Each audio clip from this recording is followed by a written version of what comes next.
If you're having suicidal thoughts or feelings or feel like you have no hope, please call 988. There, you can talk to someone who not only cares about your story, but cares about you. Please reach out today.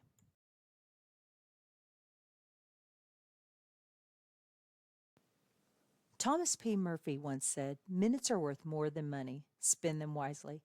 At Minutes Wisely, we take that to heart. Our mission is to decrease veteran suicide by providing life-changing experiences for veterans, first responders, and Gold Star families. We believe that we can make a lasting impact by rekindling a sense of purpose and fostering community through sponsored tickets to sporting events. These experiences are not just about the game, they're about the moments that can change lives. A simple sporting event can boost joy and instill a sense of renewed hope and purpose for those who have served. Join us in making a difference, become a moment maker, and empower a veteran with rediscovered hope. Visit minuteswisely.com for more information and to get involved. Together, we can make every moment count.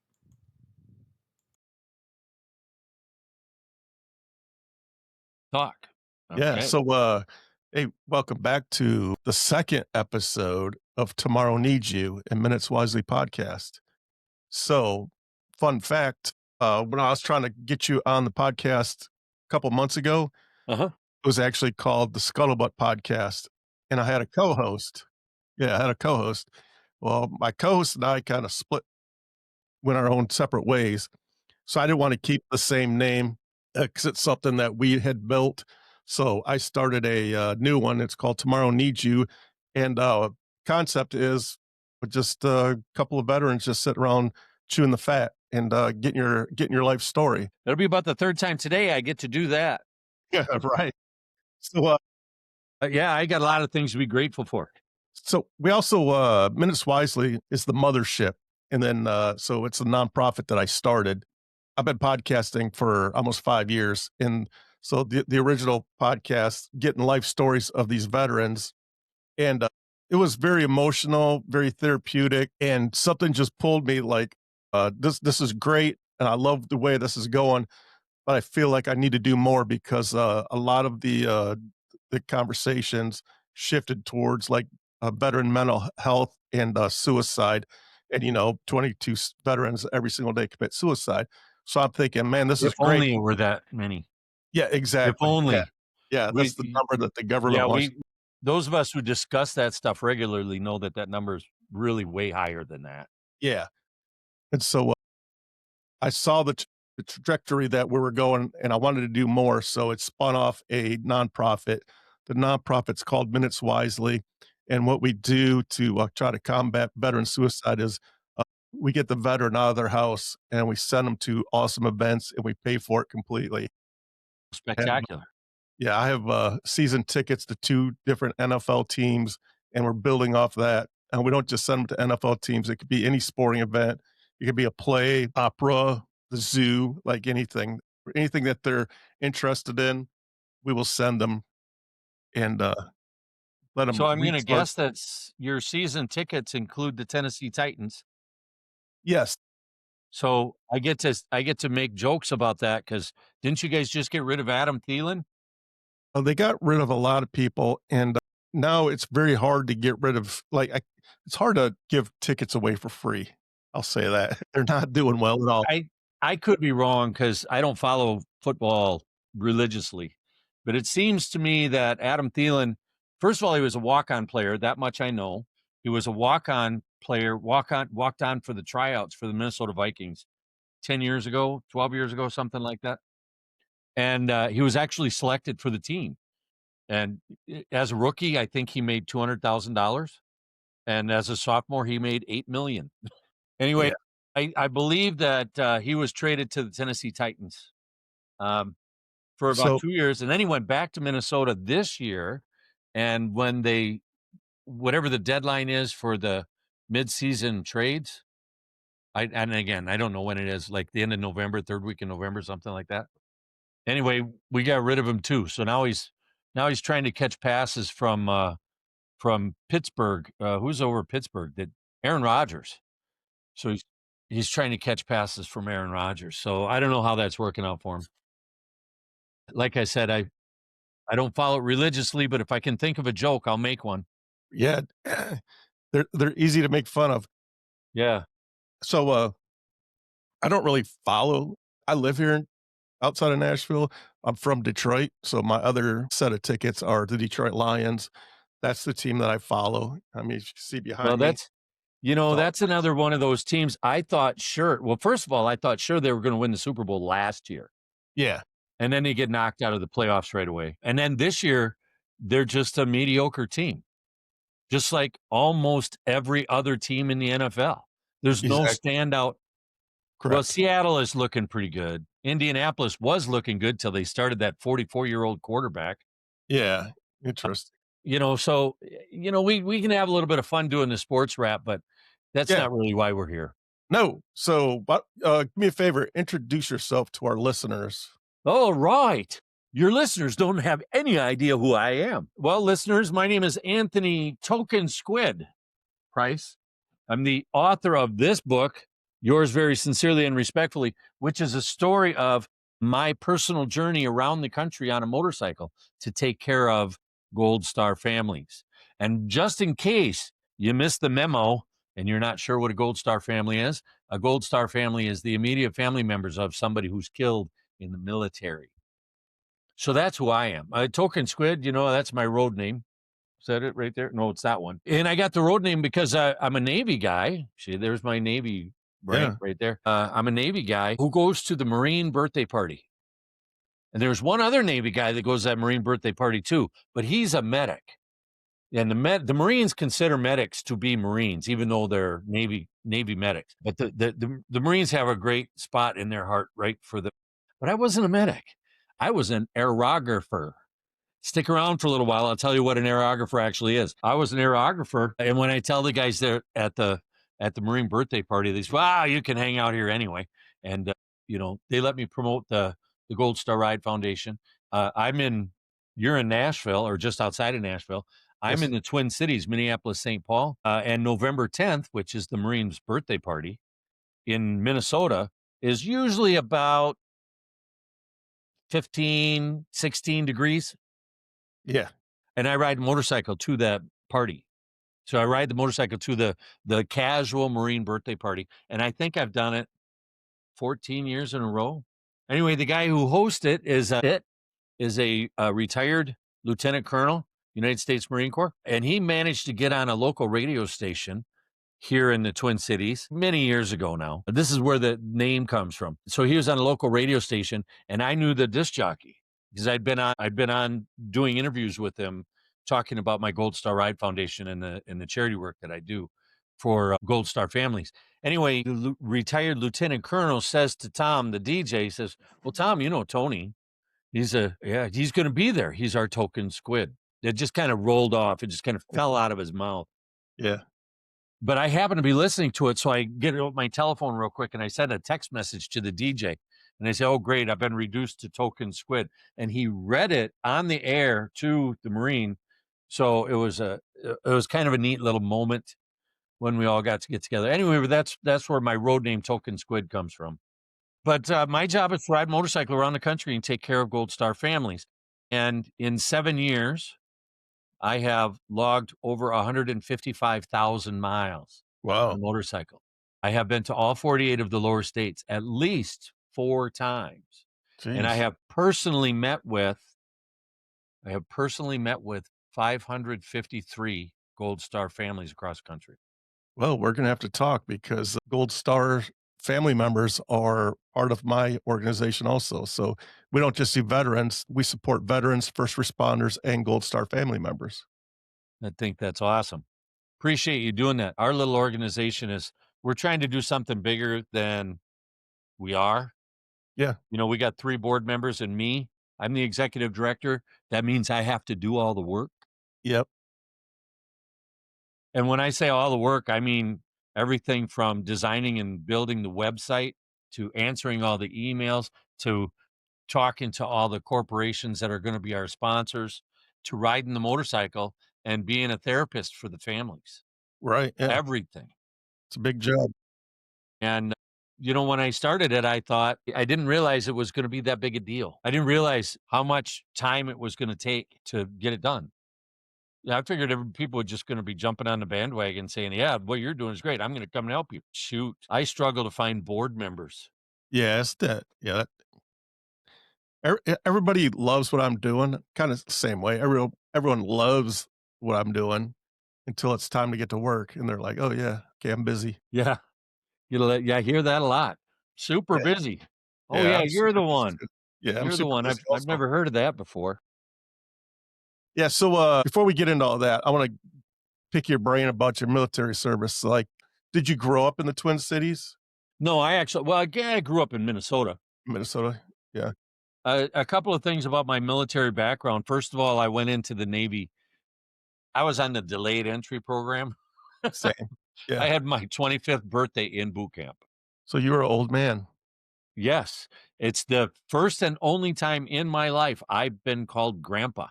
Yeah, Yeah, so no grandkids. Yeah, we got a step grandchild that's kind of new to us in the last 6 months, but no official grandkids. So anyway, nobody ever calls me grandpa.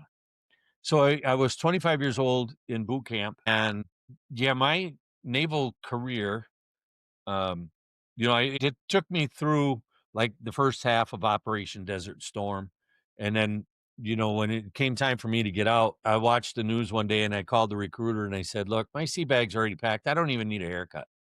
Where you want me?" And they said, "What'd you do?" And I told them what I did, and I said, "I was an aerographer." That's coming. We're coming again later to define what that is. Anyway, yeah, he says, "You know what? We're good." The recruiter said, "We're good. We got enough aerographers. We're good. You can sit back and watch the rest of the war at home on TV." That's kind of that's what they told me. So my military experience, while it shaped everything in my life, my military experience was, you know what? I just didn't get to be a hero. yeah, I did my job. I did it pretty well. I advanced in rank pretty fast. I got 4.0 evals, but I wasn't in harm's way. I wasn't loading guns. I wasn't. yeah. I. Everybody But has a job. like I said, it did have an impact on every other decision I made since I got out of the service. Incidentally, when I got out of the service, and maybe you don't even have any listeners who remember this, but there used to be a time when it was embarrassing to be a veteran, Yeah, particularly after Vietnam. When the guys came home from Vietnam, they didn't want anybody to know that they were sent over there, and that was still a reality for me.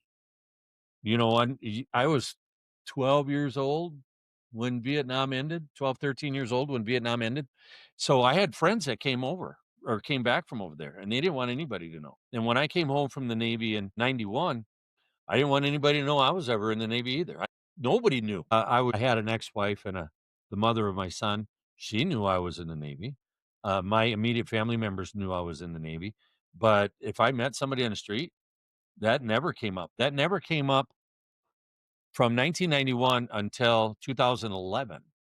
And I kind of remember that I never told anybody that I was in the Navy. I never let anybody know that that was part of my thing until with my current wife, I've been with her since 2010. And in 2011, she was going to do a fundraiser at a golf course. And she said, "Hey, they're raising money to send over to the guys that are fighting in the Middle East."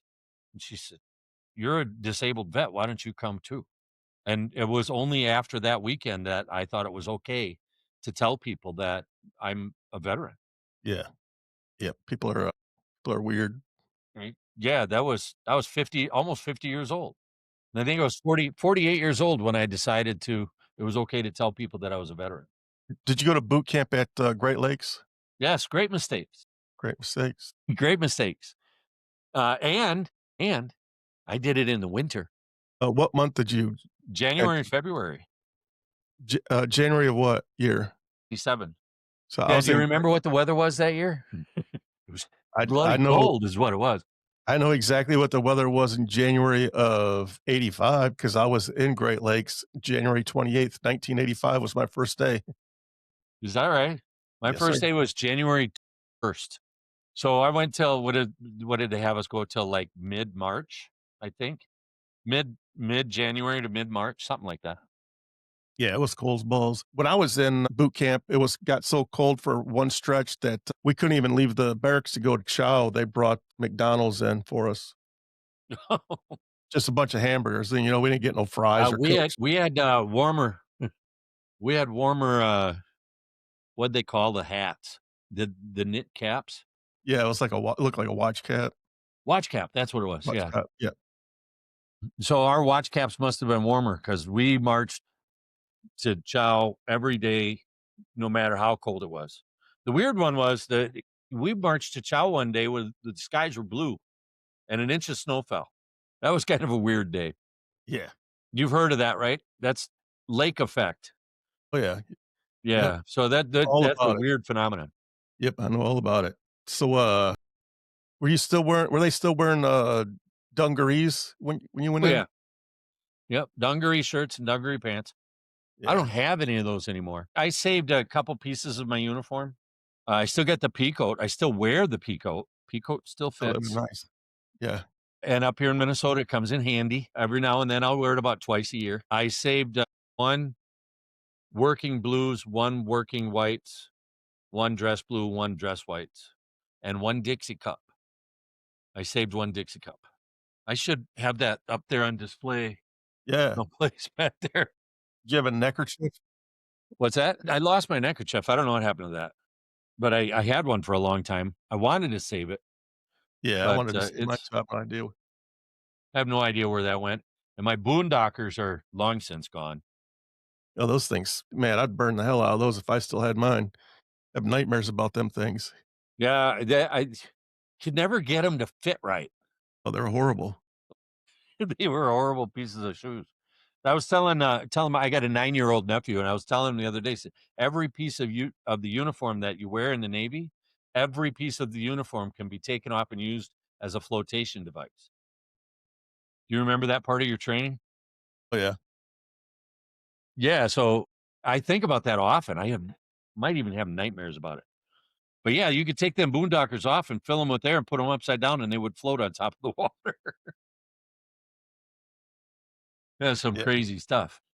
Where That where'd you little go white to cap would float. Yeah. where'd you go to A school at?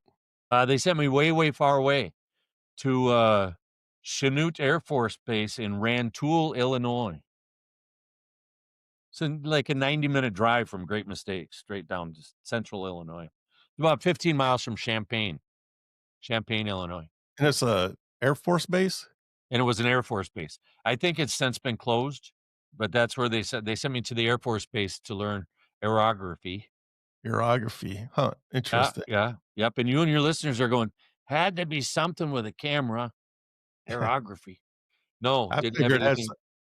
I figured it What's had that? something to do with the weather.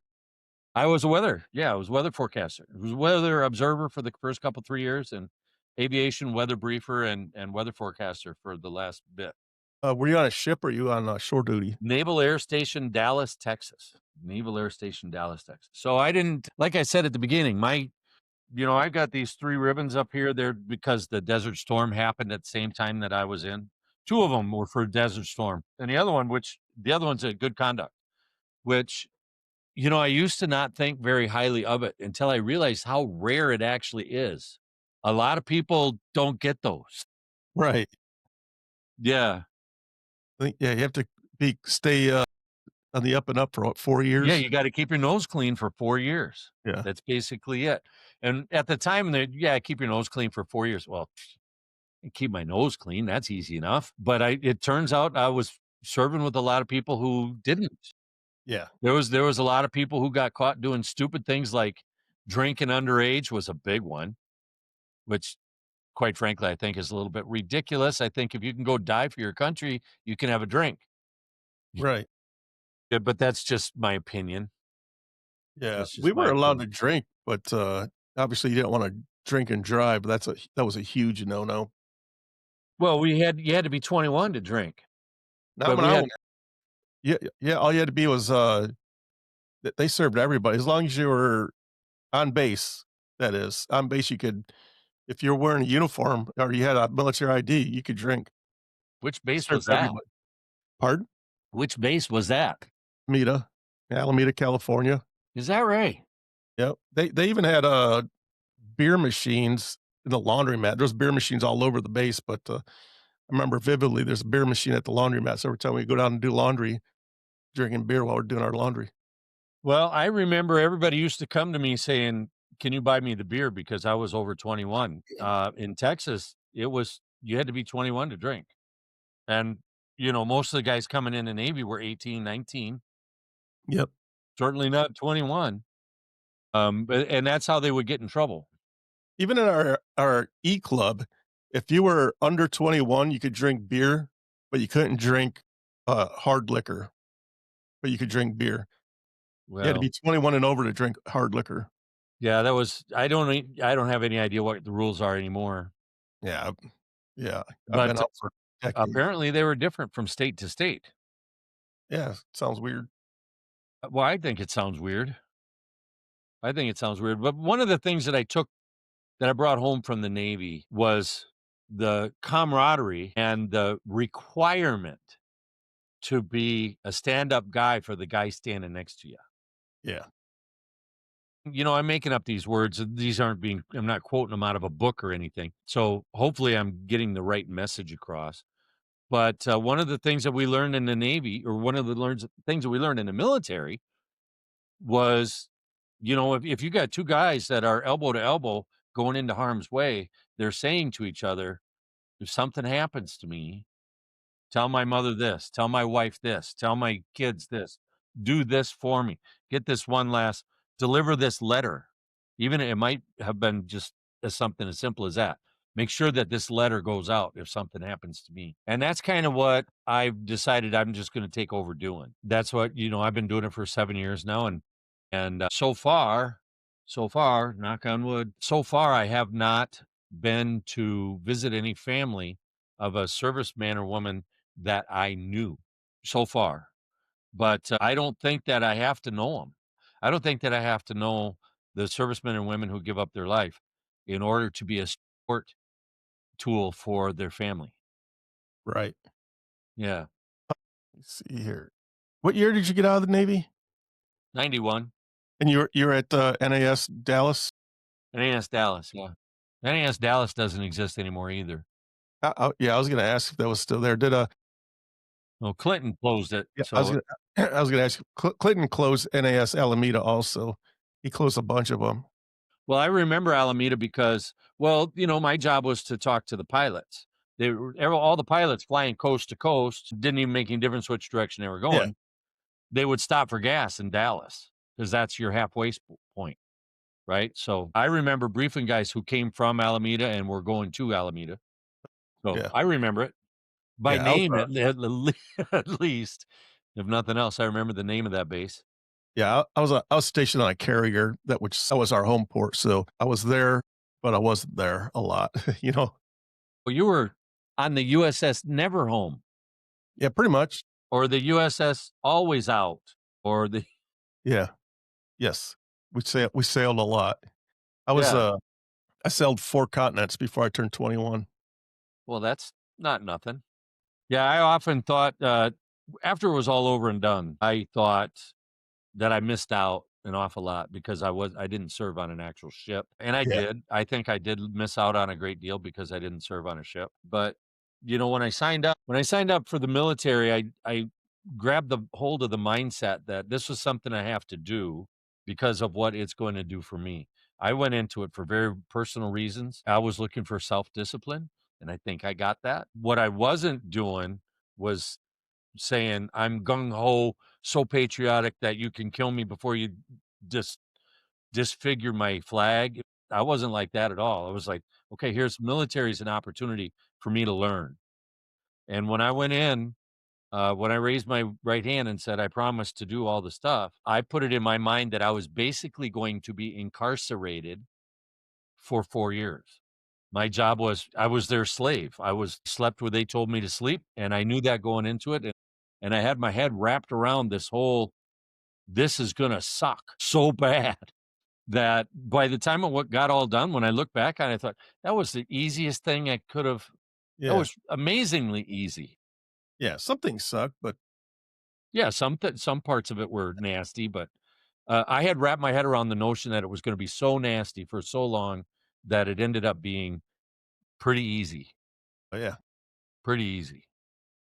Certainly, I think it's a lot easier for a 25-year-old than it is for an 18-year-old. You know, the first thing that the 18-year-old has to figure out, and I don't know, were you 18 when you went in? Yeah. I spent my 19th birthday in boot camp. Yeah, so you were still pretty much on the young side. Well, the first thing that the young people have to figure out how to do is get over the homesickness. Because most of them went from the Yeah. house they grew up in to Yeah. boot camp. Yeah. And 100%. that's a big, huge piece of it. Well, by the time you're 25, that's gone. So no harm, no foul, no worries. You didn't even have to worry about it. Yeah. I was a big mama's boy. So that the first few weeks were pretty tough on me, but once you get past the hump, it was all right. Yeah, I just wanted to include this part of our conversation in case you got a bunch of 17-year-olds who are thinking about going in and they're listening to your podcast. Yeah, I think, every 17-year-old should go in. I got a lot out of it. A lot of people talk negative about the military. I absolutely love my time in the military, and I would definitely talk anybody into going in. I think that I think the military should be mandatory. Yeah, I wouldn't You know what hate else that. I think should be mandatory? I think all high school seniors across the country need to go to the Tomb of the Unknown Soldier on a field trip before they get their diploma. Those couple of things. You know, I just made the comment that I wasn't a gung ho patriot when I went in the Navy, but I am Yeah, today. yeah, You know, I get it today. yeah, I'm very patriotic today also. Yeah, look, I got a flag hanging right here in my house. Yes. You know, and I got another one on my vest right here. Yeah, And I yeah. wear red. I think your vest needs to be, thrown in the laundry. My vest needs to be thrown in a museum or something. My vest is pretty toasted. It's a But, OG you know, vest. I don't mind bragging about bits and pieces of it. Like this one here, I don't know if you can read it. This one says, "I smoke cigars to piss you off." Hell yeah. You know, there's a lot of humor on the patches. There's this one is the one I'm most proud of. I don't know if you can even, you probably can't even read that. It says 40/8. I got to do a speech on Veterans Day. They called me into the school over here to give a speech to the kids. And the elementary school kid came up to me and says, "How come there's an improper fraction on your vest?" That's what he saw 40 and over Yeah. 8, and that's what it was to him. And I said, "Oh, well, this is well, that's it goes back to World War One. Are you familiar with the 40 and 8? Yes. Do you get to wear their patch?" I've never joined. Oh, well, just I'll give you a quick recap for the listeners that don't know, because there's not very many. There's a at last count, there was less than 15,000 40 and 8ers in the country. Fewer than 15,000. I think it was 14,600 ish, give or take. That was as of last month. 3 requirements to be a 40 and 8er. Number 1, you have to be an honorably discharged veteran. Number 2, you have to be actively working for veterans or their families. And number 3, this is my favorite one, they have to catch you. They have to find you and see that that's what you're doing and then invite you in. You can't go knock on the door and say, "I want to join." Yeah. So Get that's invited. that's my favorite one. Not only is that why it's my favorite one, they caught me. You know, they caught me doing good stuff for veterans families, and that's how I get to wear that patch. But not only that, so I've had the patch now for 4 years. We just in the fall, we got it for the 5th year. So that was my personal 4-year anniversary. Just a couple months ago. And they still, when I call them up, I say, "All right, where do I send my annual dues?" They still say to me, "You're covered." Nice. So I must be doing something right. Right You on. know, and you know, we've been talking for a little while, and we're talking about the military and military service and stuff like that. But we should probably, when I get to say stuff like this, I should probably back it up. I should probably say, "Well, this is one of the things that happened on the road." Oh, yeah, I've done over 155,000 miles. You know, anybody can ride a motorcycle 155,000 miles. You could do it, couldn't you? Just playing with you a little bit because You don't want to see me on a motorcycle. I thought you would say something like that. We got really, really lucky 2 summers ago. Well, let me backtrack even farther than that. You go back to about 2022, 23.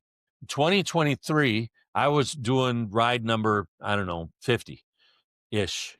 I don't know. I don't remember the number of the ride, but I ended up going through Houston, Texas. I was riding from Florida across to Texas, and I get to the Houston area, and I'm going to go see a group of Gold Star family members. And when I got there to the group, there were 5 Gold Star moms and 1 Gold Star dad. And the 1 Gold Star dad was actually married to one of the moms. So we had 5 families represented there. And we're doing our thing, our bit for God and country. And the dad was, his son had been dead for 2 years when I got there. The dad was still, after 2 years, he was unable to hold any kind of decorum. He could not be stoic. The tears were just constant.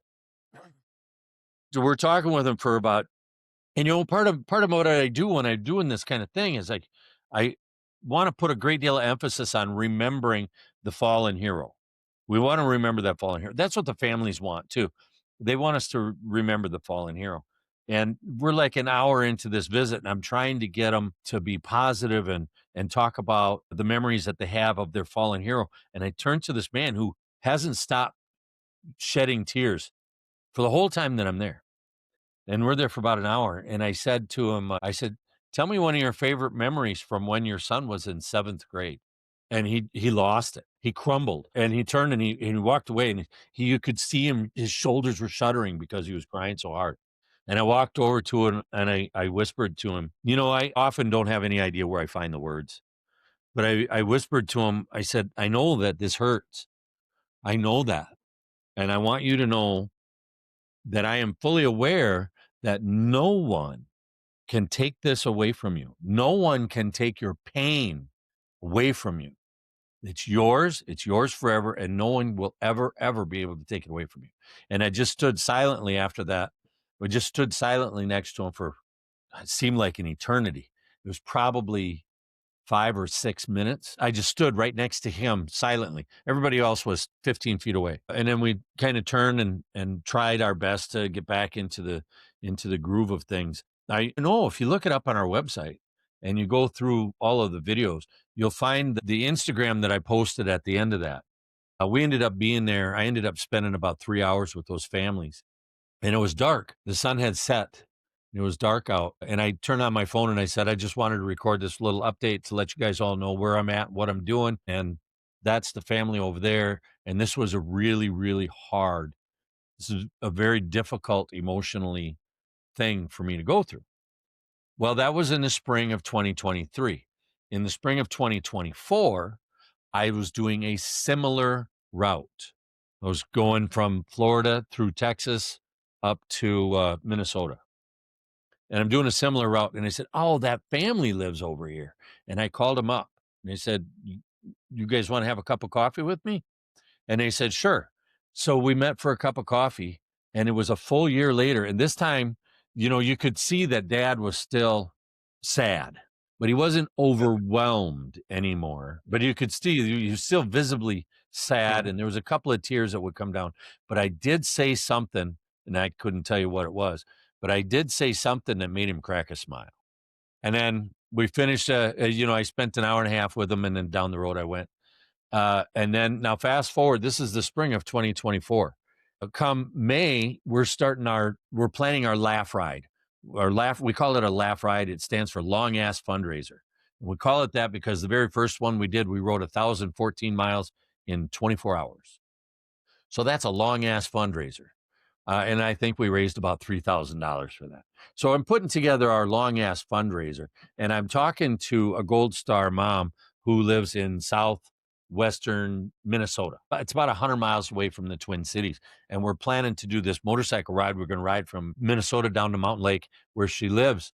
And we're going to hang out with her. And she's telling me the story, and she's telling me, and we're on the phone for hours. And she says, yeah, funny thing happened when my son was killed. I said, yeah, yeah, yeah. She said, when my son was killed, 2 weeks later, the guy who escorted my son's body back home called me on the phone. And he said, there was another young man killed from the same unit, the same Marines, and their family is really struggling. Would you consider calling them? And she said, sure.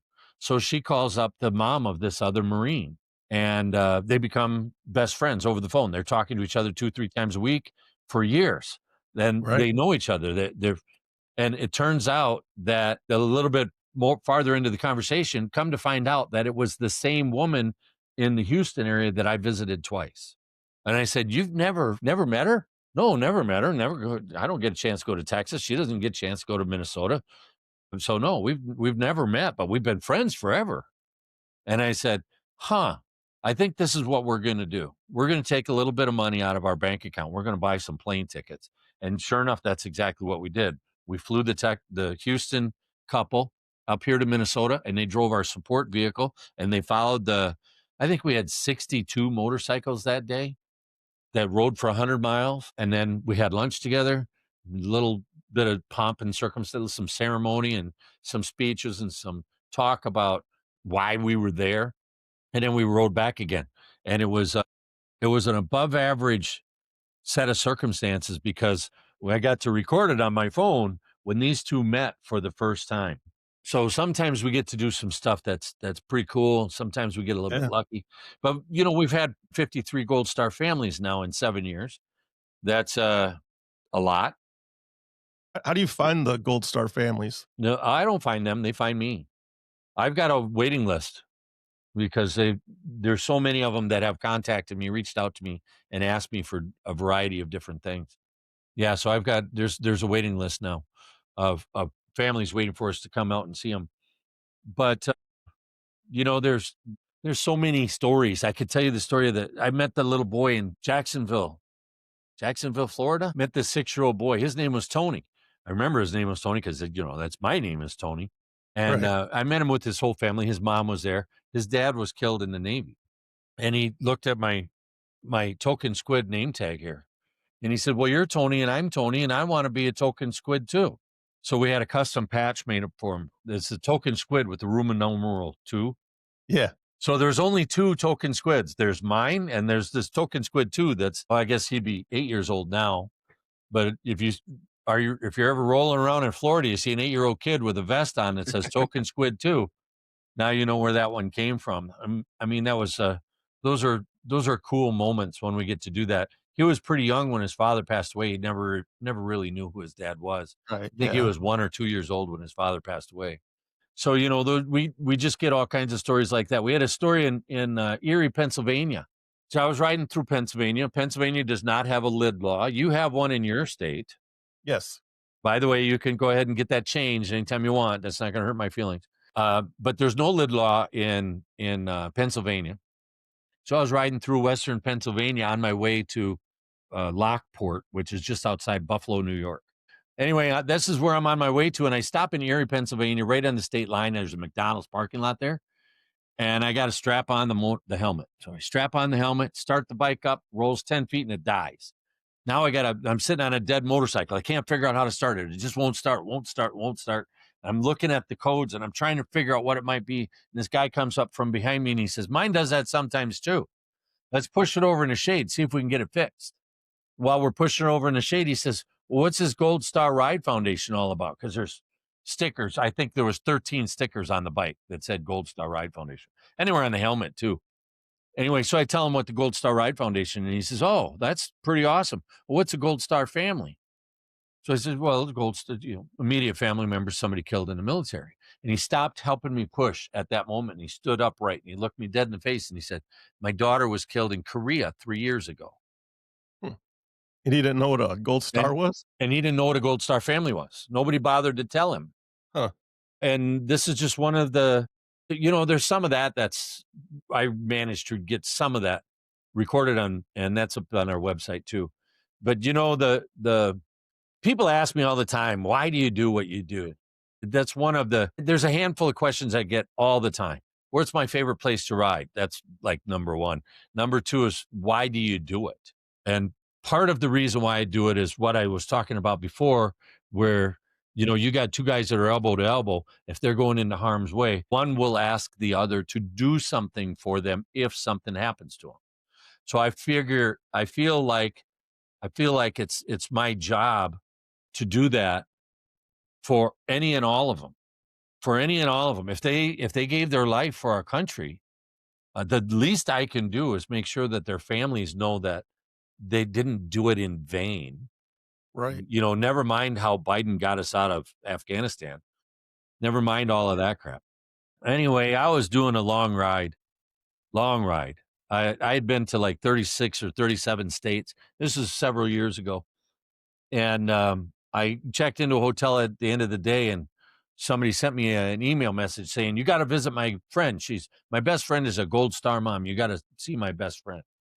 And I wrote her back, and, she said where she was and all this stuff. And I wrote her back and I said, I'll be there in 2 days and we'll have lunch together. So pick a spot, find lunch, and I'll meet you there for lunch in 2 days. And 2 days rolls around, and we ended up with a group of, 15 people, which is always fun. It's always enhanced when we get more people involved. If I go by myself, that's fine. We'll make some things happen. But like when I was in Maryland and we showed up with 116 motorcycles that day, yeah, who that guy who lost his brother, we had 116 more. I can call him up and ask him for anything and he'll do it for me.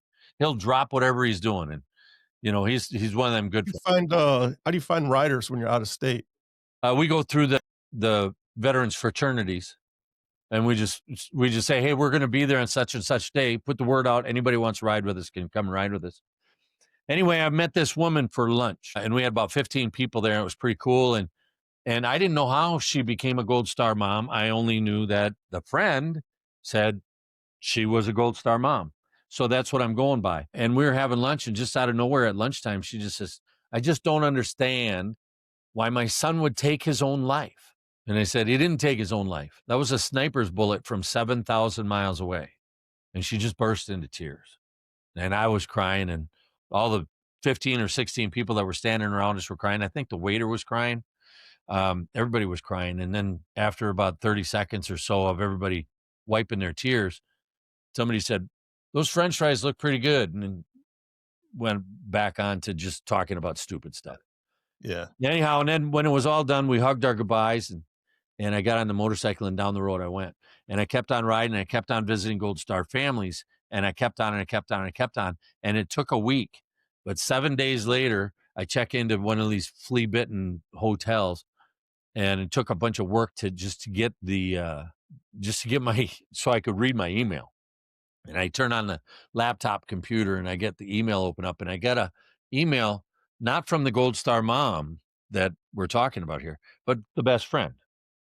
So the best friend sent me another email, and she said, very simply, your visit here was the greatest thing that could have ever happened, because later that day, she went home and tore up her own suicide note. Wow. So when people ask me, you say, why do you do what you do? Because I got one person to tear up a suicide note. Yeah. That's pretty heavy. Yeah. And that's the one I've got evidence of, right? So, but yeah, how many more that you don't know? Yeah, how many more are there that I don't have any evidence of? And Right. and how many are there that what's your website? goldstarride.org. I should have put that as my middle name instead of Token Squid. And while you're at the website, you can get a copy of this book, which tells all those, well, not all those stories, but I think the guy in Erie, Pennsylvania is in here, and the woman who tore up her suicide note is in here. And there's probably 30 or 40 more. Yeah, I want to. Anyway, I wrote that book, and you can grab it for $20 at the website. How did you? What made you decide to write a book? When I came home in 2018, I did a hellacious ride, like 18,000 miles, 44 states. I saw 64 Gold Star families. I was away from home for 54 days consecutive. And I came home, and I had something like 350 hours of GoPro camera footage. You know, the GoPro people back in 2018, they were kind enough to be one of our sponsors. They gave me a couple of cameras for the motorcycle. Yeah. What did you do? Just call them up and tell them what you're going to do? Yeah, basically. I mean, it took 6 months of back and forth with email and this, that, and the other thing before they went for it. But yeah, they sent me 3 cameras. So I would, whenever I was meeting the Gold Star family, if I'd meet them at a restaurant or at a picnic table in a park or anywhere, I would find a spot to set the camera and I'd hit record and we would just continue. We would just pretend it wasn't there. And there's a lot of spots where I'm driving down the road and I'm going, wow, this is just too cool. How can I even explain to somebody what this looks like? Like, like when I had to, I refer to it as dancing whenever I have an animal cross the road in front of me on the motorcycle. So I'm dancing with the deer, or I'm dancing with the skunk, or I'm dancing with the possum or the snakes. Or in one case down in Arizona, I was dancing with the wild horses. Or as I was in the upper peninsula of Michigan, where I was dancing with the elk and the bear. Or I was in northern Wisconsin when I danced with the mountain lion. You know, I did a lot of dancing with different stuff. So I think that there's a short video clip of dancing with the horses. Dancing with the horses in Arizona. That's kind of freaky because these are wild horses just kind of meandering around trying to mind their own little business. But if they want to cross the road, they're not waiting for the light to say walk, Yeah. walk. You know, they just crossing the road. And you hit a 1,600-pound animal on a motorcycle, it's going to leave a dent. Incidentally, I have a dent from hitting a deer. So I've hit a 250 or 200-pound animal on the motorcycle, and it had totaled a motorcycle. I did that back in September of 22. I hit a deer. I was going 70 miles an hour. How bad did it mess you up? Didn't mess me up at all. And I tell you, I got a friend in Indiana who goes by the road name Head Dog. You know, all us bikers, we have road names. So I called up Head Dog and I told him about that deer. And he says, "You hit a deer?" I said, "Yeah." He says, "At 70?" I said, "Yeah." "And lived?" I Yeah, said, for "Yeah." real. There's a little bit of a pause and he comes back and he says, "How many Gold Star families have you met with now?" I said, "About 450. That's what it was at the time. I said, "Yeah, about 450. He says, "I guess you got about 450 guardian angels, don't you?" I said, "Yes, I do. Right. Yes, Yeah. I do." And I can tell you, the hitting the deer at 70 miles an hour, that's one. But I should have been killed in Montana. I should have been killed in Pennsylvania. I should have been killed in Alabama. I should have been killed in New Mexico. I should have been killed in, you know, and these are just the ones that I can think of off the top of my head. I should have been killed in New York. And all of these places where I say I should have been killed are places where angels kept me alive. Angels kept me safe because I just got nothing else, no other way to explain it except that I must be doing what I'm supposed to be doing because they're doing their best to keep me alive when I should be getting killed. The New Mexico one is, in particular, it'll raise some goosebumps. You want to hear that story? Yeah. Let's hear it. I'm crossing New Mexico. I'm on a big run. I went from Jacksonville Beach, Florida to San Diego, and I'm on my way back. And I'm crossing New Mexico, and it's a perfect day. I mean, it's beautiful. I don't know if you've ever ridden in New Mexico, but I'm not on the freeway on this ride. I'm on US Highway 60. There's one lane going each way, and there's nobody anywhere around. There are no clouds in the sky. It's 85 degrees out. It is perfect for riding a motorcycle. And I've got the cruise set at 85. I've got my feet up. I've got the tunes just blaring. And all of a sudden, and I passed the town 25 miles previous. So start thinking about this when you think, how close is the next town to you, right? So 25 miles behind me is a town. The next town is not for another 50 miles in front of me. 75 miles in between towns. So 25 miles behind me. And all of a sudden, out of nowhere, I mean, I'm just enjoying this. I'm in the Rocky Mountains. It's beautiful. It's perfect. It's wonderful. And there's a computer on the motorcycle. And the computer is always sensing for something to go wrong. And if the computer says something's going to go wrong with the engine, it'll make the engine slow way down so you can only go 15 miles an hour. They call that limp mode. So the concept is you can limp it at 15 miles an hour to get home to fix whatever goes wrong with it. So I am in these conditions. Boom, I'm in limp mode. Okay, pull up the code on the odometer. Okay, there's a code, whatever it was. And I pull up my phone, no signal here. And I looked around, and for 360 degrees all around me, the only thing that was man-made was the pavement I was standing on. There were no telephone poles. There were no barns. There was no nothing. I was in nature. There was no signal. So I did what I had to do. I knew the town 25 miles behind me was going to be no good because there was 3 houses and a gas pump, and that's it. So they're not going to help me there. So I'm going 50 miles forward to the next town, which incidentally is the same place where Billy the Kid is buried. Fort Sumter, New Mexico. It took me 4 hours to get there. 4 hours to get 50 miles down the road. At that point, it was 50 miles. Took me 4 hours, 15 miles an hour, and no passing, no cars.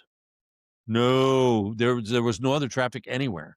Every now and then I'd pass a farmhouse, but there were like for 50 miles, just like there's really nothing out here. Anyway, I get to the town, and I pull up to the service station or gas station there, a convenience store, and I get out my phone, and oh look, there's a tow truck in town. There's no mechanics repair shops. There's no Harley Davidson dealerships. There's no service that I can get for my motorcycle, but there's a tow truck. And I call him up, and his name is Alex. I love Alex. Alex is a great tow truck driver. If you're ever in Fort Sumner, New Mexico, call Alex. He will take care of you. He's a great, great human being. I call him up, and he says, yeah, I'll tow you anywhere you want to go, but you're not going to get that motorcycle fixed anywhere near here. I said, what are my choices? He says, 100 miles south to Roswell, or 175 miles east to Lubbock, Texas. I love telling this story to people who say that we're overcrowded and we have too many people who live here. Anyway, all right, we're going to Lubbock, Texas, because my next Gold Star family is in Lubbock, Texas. That's what I was on my way to see them anyway. I was supposed to see him at 4:00 today, but we're going to have to do it tomorrow. Anyhow, he comes to load up the bike. And just before we start pushing the bike onto the tow truck, I said, funny thing happened just outside of town, or just on the edge of town, right at the city limits, 2 blocks. Fort Sumter is only 3 blocks long, 4 blocks long, maybe. Anyway, right there at the edge of town, I felt the back wheel jump. The front wheel didn't jump. I'm only going 15 miles an hour. I did not see a rock or pothole, but the back wheel jumped. I felt the back wheel jump. And he says, oh, and he lays down on the ground right next to the motorcycle and reaches up behind the saddlebags. And he comes over to me, grabs my hand, puts these little tiny black pebbles or dots in my hand. And I said, what the hell is that? He said, that's what's left of your wheel bearings. Oh my God. Okay, now let's do a little backtracking here. Remember, the computer is making me go 15 miles an hour. The computer does not monitor the wheel bearings. So if I don't slow down, I'm going 85 and I'm leaning back and I'm getting into it and I've got it on cruise control. And when those bearings decided to make their complete failure, it would have been a catastrophic failure. The back wheel would have come off at 80 miles an hour. And when they found me on that highway, which would have been hours, minimal hours, when they found me, they would have scraped me up with a spatula because there's no helmet law in New Mexico either. So guess what? I'm not wearing a helmet in New Mexico. So yeah, they would have scraped me up off the road. So anyway, I'm going to just tell you the shortest version of this. We get to Lubbock, Texas, 4 hours later. We park the motorcycle in front of the Harley Davidson dealership. And the next day, I went and spent 3.5 hours with the Gold Star family. They drove. We went to see, there's a beautiful, beautiful Veterans Memorial in Lubbock, Texas. If you're ever anywhere near there, just get over there and see it. It's remarkable. Anyway, she brings me back to the Harley Davidson dealership. And now it's, 1:00 in the afternoon or something. And I see the motorcycles out in the parking lot. And I walk up to the service desk and I say, hey, the motorcycle's still outside. He says, yeah, it's done. I'm talking to the service manager, right? He says, yeah, it's done. And I said, awesome. What'd you do? He said, we put in new rear wheel bearings. Man, we've never seen them. Yeah, you got new ones now, so you're good. And I said, and the front ones? He said, yep, as long as we put new front wheel bearings in too, because they were shot as well. And he says, oh, and by the way, we told your story to the general manager, and you're picking up half the tab. So half the tab is being donated to you. I said, wow, it doesn't get much better than this. What about the Right. code? What about the code? And he says, what code? I said, what about the code that made it go 15 miles an hour for 5 hours? That code. What about that code? He said, there wasn't one. I said, did you look at the computer's history? Because the computer remembers every code it's ever thrown since it was brand new. He says, yes, we looked at the computer's history and no code. What? And no code. I told you this story was going to give you goosebumps. Yeah. There was no code. And I rode that motorcycle from Lubbock, Texas, across Oklahoma, across here, across there, across there. I've ridden that motorcycle 50, 60,000 miles since then. That code has never come back. I've ridden that motorcycle for 3 new back tires since then. That code has never come back. Bike saved your life. The bike saved my life. Listen, 553 Gold Star families under my belt. I got 553 guardian angels taking care of me. Yeah, that's what it seems like. And, you know, you got to kind of call it what it is. Yeah, for sure. You know, that was something that was not of this world. Yeah, divine intervention for sure. Definitely. Yeah, Definitely. I totally. And what a believe- wonderful story to tell at Christmas time. Yeah. And Yeah, here when we is are. when is this podcast going to air? It's gonna air in January, so we're just gonna. Hey, by the way, he's telling the story at Christmas time, but you're gonna hear it. You're gonna hear it after Yeah. Christmas. Yeah.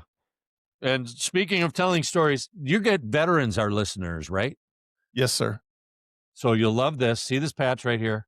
Veterans love this. Is a great stocking stuffer for all your veteran friends. It says, my DD214 can kick your MBA's ass.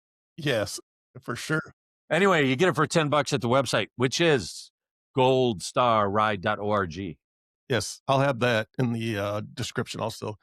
And this too? Yeah, make sure you get this man's book. Yeah. And we're working on a sequel. I had lunch with a corporate sponsor today, and he was asking me to tell him all these stories. And I was telling him the story about how I was broke down at Vail, Colorado. I was broke down on the freeway for 7 days, like 20 feet from the sign that said Vail elevation 10,700, whatever it is.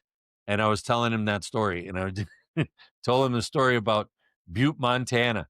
And so there's all of these stories that are going to come out in the sequel. There's a lot of stories in this book about the Gold Star families that we've taken care of. There's you know what's not in here? In last year, 2024, on January 6th, 2024, I got to meet the oldest Gold Star mother in history on Wow. her 105th birthday. How cool is that? Yeah. She lost her son in 1968. Wow. Anyway, in Vietnam. Anyway, 6 months later, I was asked to give the dedication speech to a Woody Williams Gold Star memorial. And if you're not familiar with these things, look up Woody Williams, find the one nearest you and go check it out. They're all different. And at last count was Columbus Day. They unveiled the 150th Woody Williams in Aberdeen, South Dakota. So I was there for that unveiling.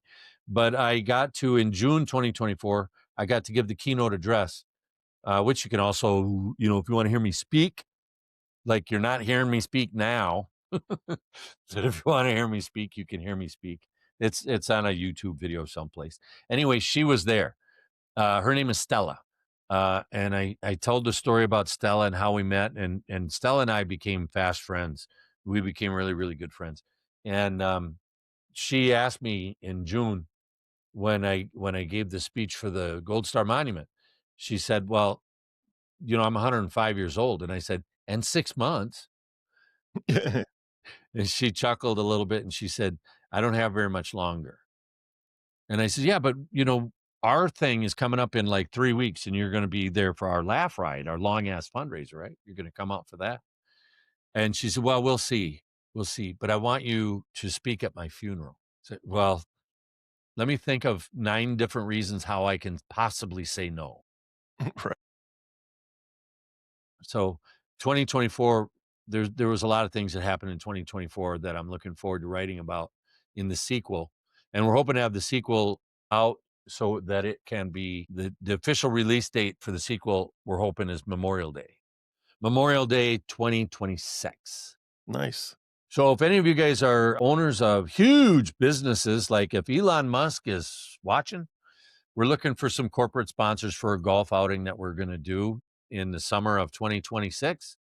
We're going to do a little celebrity thing. We've got 6 celebrities signed up already, and we're hoping to have 18 altogether. That's why I don't know if you recorded that part where I said, "Do you know Nate Bargatze?" I don't remember. I don't remember if you were recording that He or not. lives here in Nashville somewhere. That's all I know. Yeah, he lives around there somewhere. If you meet him, see him in a restaurant or something, tell him we want him to come and be one of the celebrities at our golf outing. Yes. Yes. Absolutely. Yeah. So, we just keep on keeping on. We never know who we're going to meet. We never know what their story is going to be, but we know it's going to be a good one. Yeah. We know it's going to be a good story. So, we're just doing our best. We're just doing our best to do our best. Yeah, it's awesome, man. I love it. And hey, before I let you go, because we're already a little bit over an hour, I have a segment that I do. Let me, I'm going to spin a wheel. It's going to land on a number. I love playing games. That number has corresponding question next to it. Look at that. Pretty little I wheel. love it. I love it. You ready? I'm going to spin it. All right. One of those numbers just changed to 11. 9, 10. According to the computer, it's a 10. 10. 10's your lucky number. So now I go back to, I have to bring up my questions. Number 10. Let me get rid of this wheel first. So Yeah. What could question 10 possibly be? are you ready? As I'll ever be. Oh, first of all, let me, what does serving your country mean to you, and how has it shaped your sense of purpose and identity? Well, I'll give you credit for asking a question to which I never think about the answer. Exactly. How it shaped me. Well, first of all, how it shaped me, if I can be so bold as to use a high school reference. I think most of our education system in the United States now is not so much about educating as it is about indoctrinating. But the basic thing is that when you go through something for 4 years and you have this routine that you have to somehow work through, at the end of 4 years of working through it, it's going to change who you are as a person, and you're going to have habits that sort of reflect how you made it work when you went through that high school thing. 4 years of the military is not unlike that. 4 years of the military will teach you, number one, it'll teach you why the United States is worth fighting for. Number one, why is it worth fighting for? That's what our job is as military personnel, military men and women. Our job is to fight for our country. And why is our country worth fighting for? Well, all of that stuff is what you learn when you are serving your country. This is why I think it's so imperative that we should go back to a system where everybody serves for at least 2 years. Everybody does boot camp and then, yeah, I think everybody should do 2 years. And how has it shaped me since? I think I started talking a little bit about this at the beginning of our conversation when I was talking about how I got out in 91, but I didn't bother to tell anybody I was ever in until 2011. That's 20 years, right? 30? I don't know. I went to public school. I'm not sure about the math, but that's pretty close to 20 years, right? Or is it 30? 20, No, it's 20 years. 20 years. So, 91, 1. but even though I didn't promote the notion to other people that I served in the military for 20 years, it had a direct impact on all the decisions that I made, no matter what they were, whatever my job was, whether I was a big truck driver or a fast food manager. By the way, I did both of those jobs. I also sold Kirby vacuum cleaners for a while. That was a funny story. We'll save it for the next one. Yeah. But everything that I did in between, and I was playing music on stages, I did a lot of that. But everything that I did, the decisions I made were decisions that I made based on the training that I brought back from the military. And it's also, I've said this before, that it's roughly 5, maybe 6% of the general population are just bad people. They're people whose minds don't work quite right, and they become criminals. They just decide that being a criminal is just as good as not being a criminal, and the same thing is true. It's true across the board. Doesn't matter what the profession is. 5% of cops are probably bad people. 5% of postal workers are bad people. 5% of the military are. I mean, that's why we have Leavenworth. Right.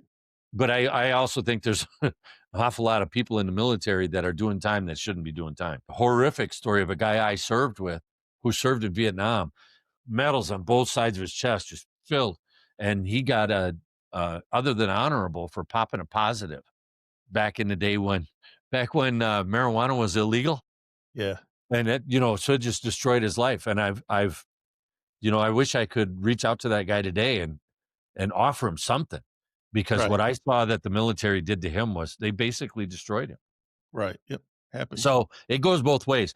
But Yeah. the bottom line is that there's about 5 or 6% of the people, no matter what the profession, 5 or 6% of the people, and maybe it's even as high as 10%, are just going to be assholes.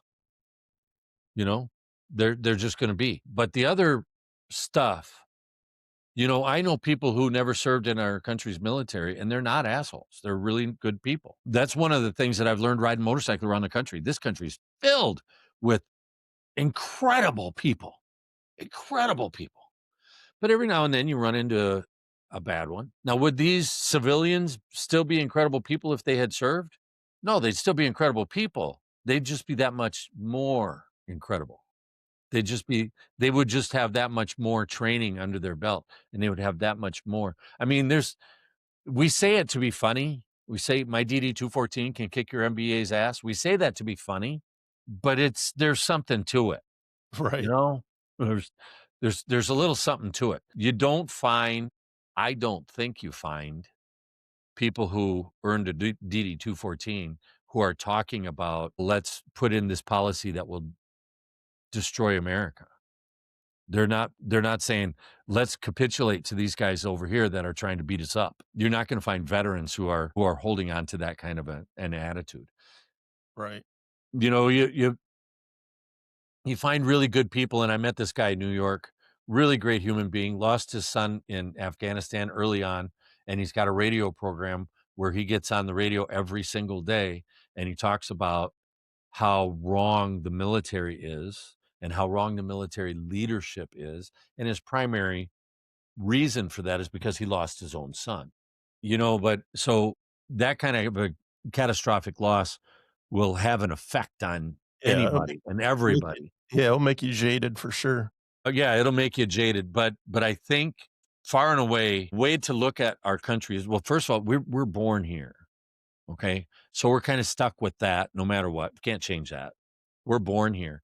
But we should be proud to be born here. And we should be willing to die to keep this country safe for everybody else who's born here. And that's something that is available. That's an attitude that's available in the military more than any other sector. You can't find it in any other sector. Yep, I agree. So for that reason, I'm going to keep on doing what I do. Well, I love it, and I appreciate you coming on. I appreciate your service. Thank you so much for your service, not only to our country, but after your service, you kept a life of positivity and helping your fellow man out. I love it, man. Well, I was a civilian for almost 30 years before I started it. That's what I'm doing now. I think. When's the next time you're gonna be in Nashville?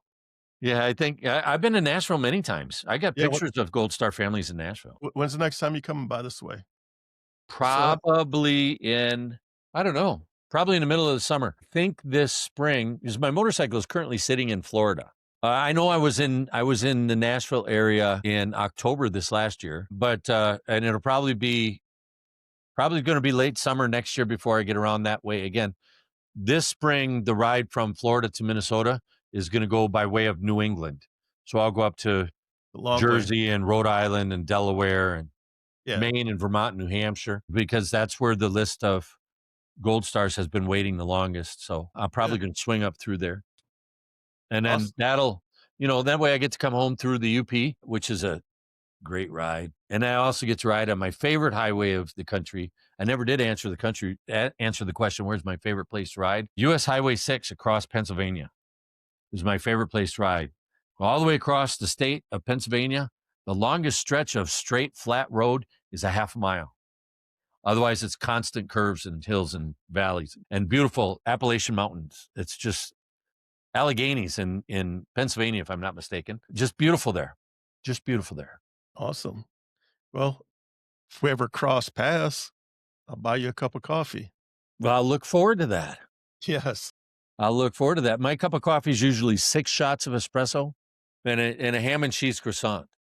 Oh, right on. I think we can handle that. Speaking of food, I'm going to go eat dinner. Well, there you go. There you go. All I right. think I will too.